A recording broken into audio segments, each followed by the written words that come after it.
Alam nyo ba, ito para lang sa kaalaman ninyo mga kababayan, alam nyo ba si Ontiveros meron pa siyang kaso? Na tanim witness? Google nyo!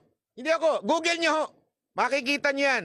May kaso pa ho yan sa tanim witness ng tungkol dun sa Parmali. Alam mo, ang problema kasi dito kay Ontiveros, alam nyo ito sinipa rin ito sa CPP, NPA, NDF. Alam nyo ba yon? Ha? Tinanggal din ho yung grupo niyang akbayan. Kasi maepal eh. Isipin mo, ultimo mga kasamaan mo, sinipa ka. Baka akala ninyo kasama nila nila yung mga mukhang aswang sa Congress. Hindi ho nila kasamaan to. Yung mga CPP, NPA, NDF sa Congress, hindi ho nila kasamaan to. Sinipa ho ito doon. Yung akbayan. Iba.